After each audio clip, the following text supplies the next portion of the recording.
Hello, Radhe Radhe, नमस्ते, सत श्री अकाल, आदाब। कैसे हैं आप सभी लोग? मैं उम्मीद करती हूँ आप सभी लोग बहुत अच्छे होंगे, स्वस्थ होंगे, मस्त होंगे और बहुत अच्छे से अपनी स्टडीज पर फोकस कर रहे होंगे। चलिए, तो हम स्टार्टिंग करते हैं 30 चैप्टर, जिसमें हम समितियों के बारे में पढ़ रहे थे। हमने कई समितियां खत्म कर ली हैं, यानी कि पढ़ ली है। जैसे कि हमने अशोक मेहता समिति पढ़ ली, बलवंत राय मेहता समिति पढ़ ली हमने, है ना। जीवी के राव समिति पढ़ ली हमने, और कौन सी समिति पढ़ी थी हमने? जीवी के राव समिति के बाद एक समिति पढ़ी थी हमने, और अब हम पढ़ने जा रहे हैं आज पीके थुंगन समिति, है ना। तो हेडिंग वही रहेगी हमारी आज, क्योंकि 30 चैप्टर में ही ये समितियां पढ़ी जानी है, तो हमारी हेडिंग जो चैप्टर के नाम से रहेगी वो यही रहेगी आपकी कि पंचायती राज 38 चैप्टर, है ना। अच्छा, इससे पहले जो हमने समिति पढ़ी थी वो थी एलएम सिंघवी समिति, मतलब और समिति का ना, जैसे कि हमने बलवंत राय मेहता समिति पढ़ी, अशोक मेहता समिति पढ़ी, तो उसमें एलएम सिंघवी समिति भी पढ़ी थी, अभी नाम नहीं याद आया था ना। चलिए, अभी हमें क्या पढ़ना है? पीके थुंगन समिति, राइट। तो हम नाम लिखते हैं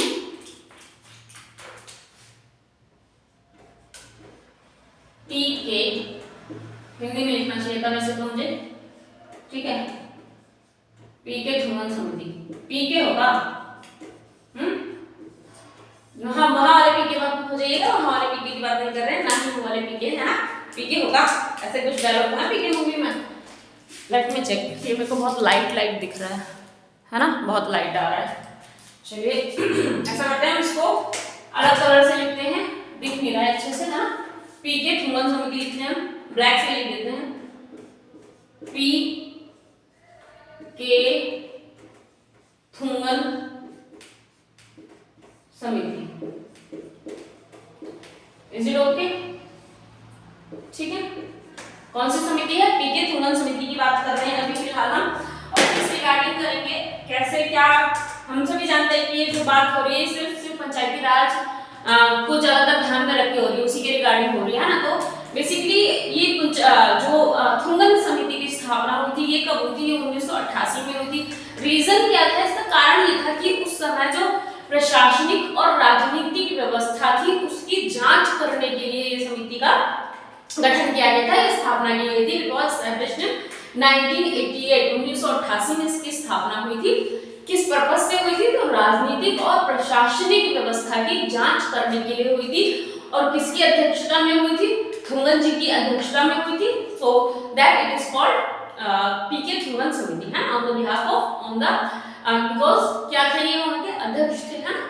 तो उसी बेसिस पे इस समिति को भी थुंगन समिति कहा जाता है, जैसे कि बाकी समितियों की जिसने अध्यक्षता की उस समिति का नाम उसी पर ही, अध्यक्षता के रिगार्डिंग उस समिति का नाम उस नाम पे पड़ेगा, ठीक है। तो अगर हम बात कर लेते हैं कि इसकी स्थापना कब हुई थी, तो 1988 में हुई थी स्थापना, है ना।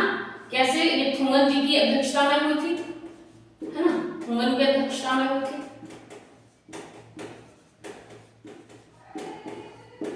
ठीक है। अच्छा, इसका कारण क्या था? अगर हम जानना चाहें रीजन क्या था इसके एस्टैब्लिश होने के कारण, इसकी स्थापना का कारण क्या था? तो प्रशासनिक,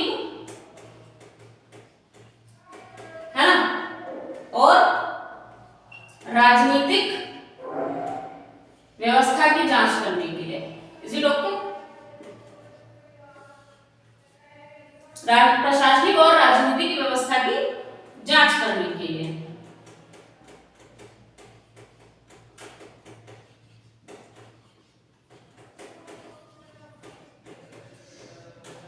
की जांच करने के लिए आई थिंक कि जितने भी वो है हमारे क्या है मार्कर, ये सबको जरूरत है फिल होने की। बहुत ज्यादा लाइट लिख रहे हैं ये लोग। चलिए कोई बात नहीं, आज हम इस समिति को तो इसी से पढ़ लेंगे, कल फिल करके लेंगे। अच्छा, तो ये समिति जो बन गई, उद्देश्य हमें पता चल गया, कारण पता चल गया, कारण इस उद्देश्य, है ना, इसी उद्देश्य के लिए, इसी वजह से बनाया गया, क्या? प्रशासनिक और राजनीतिक व्यवस्था की जांच करने के लिए, ठीक है। अच्छा, जब ये समिति बन गई, इस समिति ने अपनी रिपोर्ट दी, है ना। हर समिति की तरह एज सुन एज पॉसिबल लोग कोशिश करते हैं कि अपनी रिपोर्ट दे दें, ठीक है। तो जैसे कि बाकी समितियों ने अपनी रिपोर्ट दी, उसमें कुछ सिफारिशें करी गई, कुछ सजेशंस दिए गए, कुछ सुझाव दिए गए कि भाई इस चीज को ऐसे नहीं ऐसे चलना चाहिए, पंचायत राज को ऐसे नहीं ऐसे चलना चाहिए, इसमें कुछ और चीजें ऐड ऑन होनी चाहिए, है ना। तो जो ये थुंगन समिति थी ये कहती है कि इसको एक संवैधानिक दर्जा दिया जाएगा। हालांकि ये वाली जो जो बात हो गई है एल.एम. सिंघवी समिति में पहली बार हुई थी। संवैधानिक दर्जा वाली जो बात थी वो एल.एम. सिंघवी समिति जो थी उसमें पहली बार कही गई थी, लेकिन वो वाली बात इसमें भी कही गई है। क्या कहा गया है, हेडिंग डालते हैं हम सिफारिश कि क्या क्या सिफारिशें रही हैं। तो सिफारिश पहली क्या रही है कि इसे संवैधानिक दर्जा मिलना चाहिए, ठीक है, संवैधानिक दर्जा मिलना चाहिए, है ना, दर्जा मिलना चाहिए, यानी इसे संविधान में शामिल किया जाना चाहिए, है ना, चाहे किसी अनुच्छेद के तहत चाहे कुछ भी करे, संविधान जो हमारी कॉन्स्टिट्यूशन है, जो हमारी किताब है, इतनी बड़ी इतनी भारी इतनी मोटी, उसमें ये चीज ऐड होनी चाहिए, ठीक है। दूसरी बात क्या कह रही थी, संवैधानिक दर्जा मिलना चाहिए। इसके साथ साथ इन्होंने कहा कि जो पंचायत होनी चाहिए वो त्रिस्तरीय होनी चाहिए, समझ रहे हो आप, त्रिस्तरीय होनी चाहिए। पंचायत कैसी होनी चाहिए, त्रिस्तरीय होनी चाहिए, ठीक है। आज मेरी आवाज बहुत फटी फटी सी लग रही होगी ना, क्योंकि कोल्ड कफ फीवर के थोड़े से मुझे ना सिम्टम्स हैं, तो इट माइट बी पॉसिबल कि आवाज आपको बड़ी चुभ रही हो कानों में मेरी, है ना। चलिए हाँ, क्या लिखा दिया मैंने, त्रिस्तरीय पंचायती राज होनी चाहिए, ठीक है। चलिए, जिला परिषद को पंचायती राज व्यवस्था का धुरी होना चाहिए, है ना।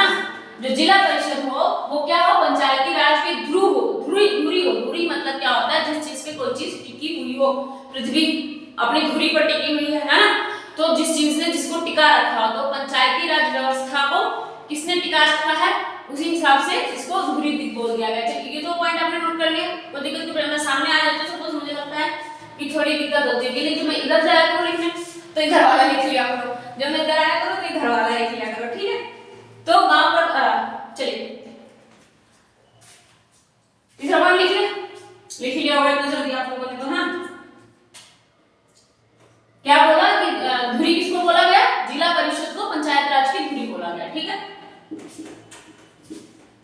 जिला परिषद को पंचायती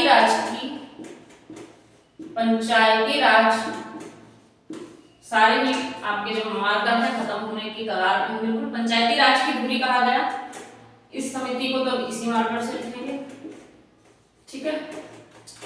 नेक्स्ट समिति के लिए नेक्स्ट मार्कर आएगा, ठीक है। जिला परिषद को पंचायती राज की धुरी कहा गया, नोट इट डाउन, मेरे साथ साथ चाहे से लिख लीजिए करिए या मेरे बाद में लिख लीजिए जैसे आपको कन्वीनियंट लगे, ठीक है, ठीक है। और क्या बोला गया, इसमें कार्यकाल निर्धारित किया गया है ना, जैसे आपकी लोकसभा होती है, राज्यसभा होती है, सबके लिए कार्यकाल निर्धारित होता है ना। तो जो थुंगल समिति आई उसने इस चीज पर बल दिया कि जो पंचायती राज व्यवस्था है उसके कार्यकाल का कुछ समय निहित होना चाहिए, और वो समय कितना होना चाहिए, उस समय डिसाइड किया गया 5 वर्ष। उन्होंने कहा, थुंगल समिति ने जो सिफारिश की, जो अपनी रिपोर्ट दी, उसमें बताया कि जो पंचायत राज है उसका कार्यकाल निर्धारित होना चाहिए, और कार्यकाल कितना होना चाहिए, 5 वर्ष होना चाहिए। तो यहाँ पे आ जाएगा एक और अभी हेडिंग यहाँ पे आ सकती है, ठीक है। तो पंचायत राज का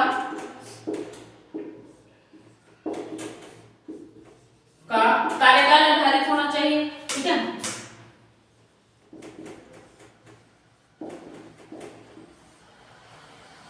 निर्धारित हो, और वो कार्यकाल का समय कितना हो, 5 वर्ष, ठीक है। कोई दिक्कत कोई परेशानी कोई दुख कोई दर्द कोई तकलीफ है तो प्लीज शेयर, हम जितना संभव हो सकेगा आपके दुख दर्द तकलीफों को दूर करने की कोशिश करेंगे, बशर्ते वो आपके दुख दर्द तकलीफें आपके दोस्त नहीं होनी चाहिए, है ना। चलिए, पंचायत राज का जो कार्यकाल है वो कैसा क्या होना चाहिए, निर्धारित होना चाहिए, और निर्धारित में भी कितने साल के लिए होना चाहिए, अगर पूछ लिया जाए तो 5 वर्ष होना चाहिए, ठीक है। जिला परिषद को पंचायत राज की धुरी कहा गया है, ये आप समझ चुके हैं। चलिए नेक्स्ट लिखें, इसके कार्यकाल का जो सुपर सत्र होता है ना, वो कितना समय का होना चाहिए, तो उन्होंने कहा कि भाई जो इस कार्यकाल का सुपर सत्र होगा वो 6 होगा, 6 महीने अधिकतम होगा, ठीक है। इसके कार्यकाल का ऐसे लिख देते हैं, इसके कार्यकाल का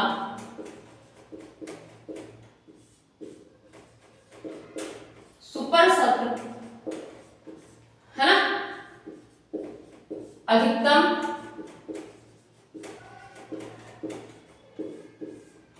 6 महीने होना चाहिए।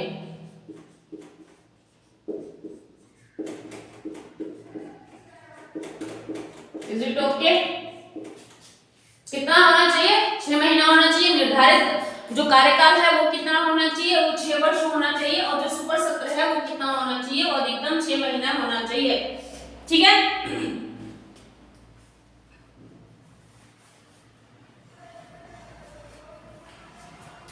चलिए, और क्या क्या बोला गया इस समिति में? और भी कुछ बातें कही गई है इस समिति में। ये भी कहा गया था कि इसमें ना राज्य स्तर पर कुछ मंत्री परिषद होना चाहिए, जिसकी अध्यक्षता कौन करेगा? स्वयं मंत्री करेंगे। कोई ना कोई मंत्री होंगे, बेसिक ऑब्वियसली कि उसके अगर कोई वो बन रहा है, कोई योजना बनाई जा रही है तो उसकी अध्यक्षता कोई ना कोई करेगा, है ना। तो राज्य स्तर पर क्या होना चाहिए? योजना मंत्री की अध्यक्षता में एक योजना बननी चाहिए, ठीक है।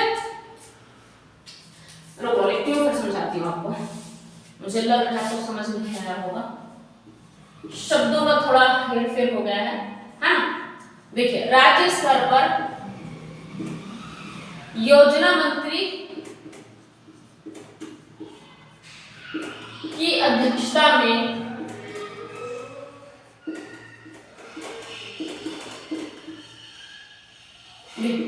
क्या कहने का मतलब, ये स्टेट लेवल की बात होगी, राज्य स्तर यानी कि स्टेट लेवल पे बात हो रही है ना, थोड़ा कॉम्प्लिकेटेड ना समझो उसको, इसलिए समझो। देखिए, राज्य स्तर पर यानी कि on the basis of on the level of state योजना मंत्री की अध्यक्षता पे, यानी कि प्लानिंग मिनिस्टर कोई ना कोई होना चाहिए।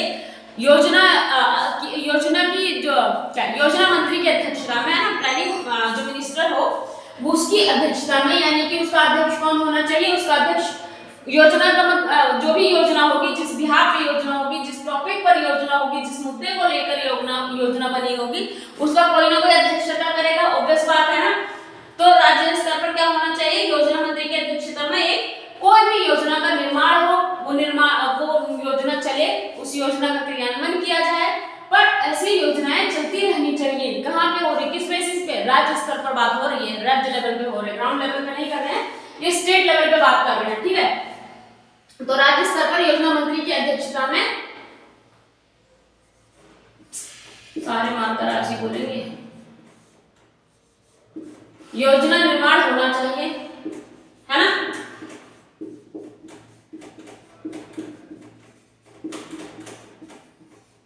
देखिए, इसको आप ना अलग रखिए सिफारिशों को, ये इस टेबल में आने के यहाँ पे मिक्स कर दो, ठीक है। ये वाला सारा सिफारिश है ना, रूप से आप लोगों को ना कोई कंफ्यूजन नहीं होना चाहिए। तो राज्य स्तर पर योजना मंत्री की अध्यक्षता में एक योजना का निर्माण होना चाहिए। चलिए, अब क्या होना चाहिए? नेक्स्ट पॉइंट आपके हिसाब से क्या हो जाना चाहिए? जो पंचायती राज है ना, जो पंचायती स्तर पर बात करें तो जितने केंद्रित मुद्दे हैं, पंचायत स्तर पर जितने केंद्रित मुद्दे हैं उनको संविधान में शामिल किया जाना चाहिए। ये यहाँ की एक इम्पोर्टेंट सिफारिश, सुझाव या फिर कह लीजिए बात थी, जो थुंगन समिति ने अपनी अगुवाई में कही, या उन्होंने चाही कि ऐसा होना चाहिए। तो उन्होंने क्या कहा कि पंचायती राज पर केंद्रित विषयों को एक विस्तृत सूची तैयार करनी चाहिए तथा उसे संविधान में समाहित करना चाहिए। समझिए, पंचायती राज स्तर की बात हो रही है। मैं लिखा देती हूँ, डर सा लगता है मुझे कहीं रह ना जाए कुछ। पंचायती राज स्तर पर केंद्रित विषयों को, ठीक है, पंचायती राज स्तर पर केंद्रित विषयों को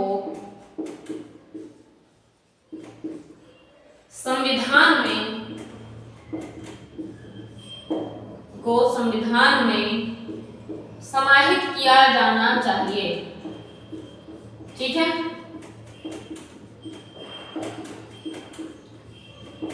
किया जाना चाहिए। इसी टॉप के कहीं कोई दिक्कत, कोई परेशानी, कोई दुख दर्द आपको आ रहा है तो प्लीज शेयर करिए, बशर्ते एक कंडीशन रखी गई है कि वो दुख दर्द परेशानी आपका कोई दोस्त नहीं होना चाहिए, राइट, वो हम वो नहीं कर पाएंगे फिर, ठीक है। कुछ ऐसी तकलीफें ना, दोस्त रूपी तकलीफें जो होती है उन्हें टीचर्स लोग दूर नहीं कर सकते हैं, है ना। चलिए, पंचायती राज स्तर पर केंद्रित जितने विषय हो यानी कि वो कैसे होने चाहिए, वो संविधान में समाहित होने चाहिए, संविधान में शामिल होने चाहिए, संविधान में उनकी उपस्थिति होनी चाहिए। ये सब क्यों हो रहा है, क्यों सोचा जा रहा है? ऑब्वियस है, इट इज वेरी ऑब्वियस, है ना, seems to very often but still it is very obvious how that कि ये इंपॉर्टेंट हो जाएंगे, ये स्ट्रांग हो जाएंगे। ऑब्वियस है, बहुत ऑब्वियस है कि अगर कोई बात संविधान में लिखी हुई है ना तो अपने आप हो जाता है ना, नेचर में आ जाती है ये बात कि भाई ये स्ट्रांग बात है ना। जो जैसे हमारे जो जीवन का अधिकार है, हमारा अनुच्छेद 21 कहता है जीवन का अधिकार, निजता का अधिकार है, उसमें सांस लेने का अधिकार है, समझे। तो क्या भाई उसके लिए तो हम किसी से भी लड़ मर जाएंगे, ये तो हमारे संविधान में है, हमारे संविधान में लिखा हुआ है। हमें अगर कोई बात पता है, सपोज हमें बहुत सारी ऐसी अनगिनत बातें हैं जो हमें नहीं पता है कि हमारे कितने लीगल राइट्स हैं, हमें नहीं पता है, हम चुपचाप वहां पे दब के कुचल के साइड में होके आ जाते हैं। लेकिन जब हमें पता होता है तो कितना स्ट्रांगली उस चीज को कहते हैं, है ना, कि ये करो, ये हमारा हक है। हमें बहुत सारे अधिकार ऐसे हैं जो हमें मिले हुए जरूर है, लेकिन हम स्वयं उससे वंचित हैं क्योंकि हमें अपने अधिकारों का ज्ञान नहीं है। तो संविधान में कोई चीज आने का मतलब है कि वो बहुत ज्यादा स्ट्रांग हो जाएगी, अपने आप में बहुत ज्यादा डोमिनेंट हो जाएगी, हर गलत चीज के प्रति वो डोमिनेंट हो जाएगी, राइट। जितनी भी गलत चीजें होंगी और अगर वो संविधान में लिखा हुआ है तो वो क्या करेगा, वही संविधान आपका डोमिनेंट रहेगा उस समय, है ना। जो स्ट्रांग है, जो सच है, ऑब्वियस है ना, वही ज्यादा डोमिनेंट रहता है, ठीक है। जैसा कि मुझे लगता है हर जगह में बहुत ज्यादा डोमिनेंट रहता है, ठीक है। चलिए नोट डाउन करिए, मेरे हिसाब से आपने कर लिया होगा, बट स्टिल मैं बोल देती हूँ पंचायती राज स्तर पर केंद्रित विषयों को संविधान में समाहित किया जाना चाहिए, ठीक है। और कुछ बचा?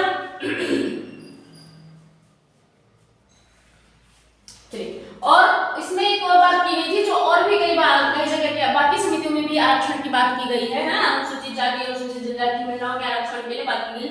इसमें कहा गया है कि जो पंचायत राज है, जो तीनों स्तर है, पंचायती राज के 3 स्तर की बात की है ना, इसमें 3 स्तरीय बात की गई है। इसमें 3 क्या होना चाहिए, त्रिस्तरीय होना चाहिए। तो पंचायत राज के तीनों स्तरों पर आरक्षण की बात करिए, कैसे, किस प्रकार की उनकी जनसंख्या को ध्यान में रखा जाए।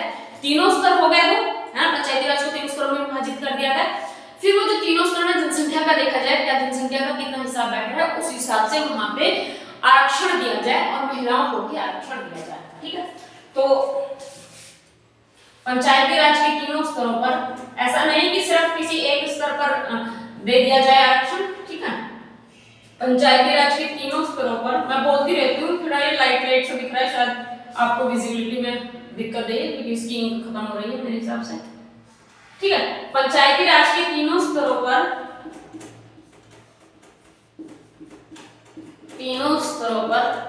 जनसंख्या के हिसाब से आरक्षण होना चाहिए या देना चाहिए, आरक्षण देना चाहिए। Is it okay? Let me check first. कुछ ज्यादा दिख तो रहा है, बहुत ज्यादा लाइट दिख रहा है, आज काम चला लीजिए, कल फिर इसको एकदम बढ़िया कर लेंगे, ठीक है।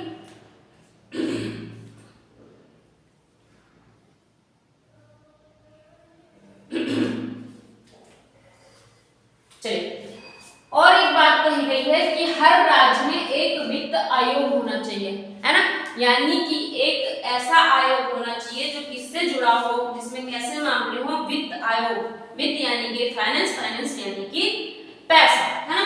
तो हर राज्य में एक वित्त आयोग होना चाहिए, ठीक है। एक नेक्स्ट पॉइंट हम यहाँ पे लिखने की कोशिश करते हैं, वो दिख जाए। हर राज्य में एक वित्त आयोग होना चाहिए, ठीक है, एक वित्त आयोग होना चाहिए।